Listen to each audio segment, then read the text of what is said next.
So today I came to the public speaking workshop. Honestly, I don't know what to expect from the event. It's my first kind of workshop public speaking thing I've been to. I came to the event with a lot of mixed feelings. It was more like I was looking for something to do and something to get myself out of my comfort zone.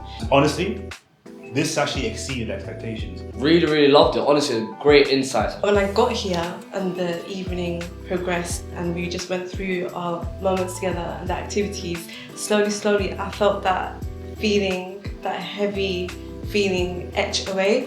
My favourite parts were definitely the parts where people got to prepare speeches on last minute notice and go up on stage and present those speeches, because that basically highlights the creativity of each and every individual that came along.